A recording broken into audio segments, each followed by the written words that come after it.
Assalamu alaikum, barkanku da kasancewa da mu a cikin sabon shirin namu na yadda ake amfani da SISY CONNECT.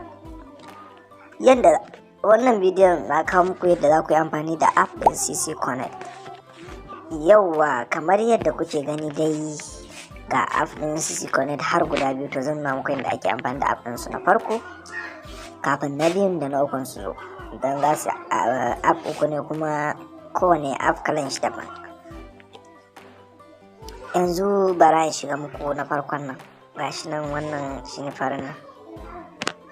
In mutum ya shiga zai ga nuna mai fuska kamar haka, sai ya dan jira ina loading.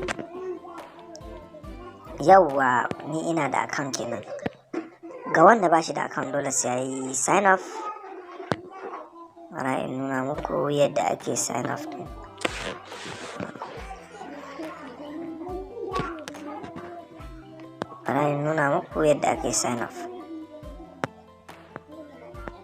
Yawwa, in ka shigo app ɗin kamar haka,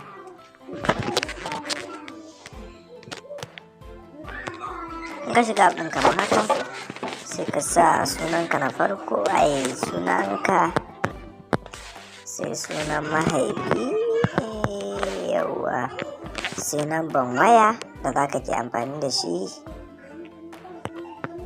wajen shiga application ɗin, sai email address, sai ka zaɓi state ɗinka. Ni ɗan Kaduna state ne, yawwa nasa.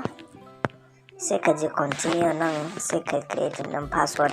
Zan yi create ɗin password amma bai kamata a ce kun gani ba. Kamar yadda kuke gani na gama sa password, yawwa. Yanzu zan sa transaction pin, shi ma ba za ku gani ba, bai kamata. Yawwa, ga gurin refer and end. Yadda suke cewa dai na taɓa yin rijista, to koma dai yaya ne yadda haka ake rijista. Kana wuce wannan step ɗin na ƙarshe za su nuna maka inda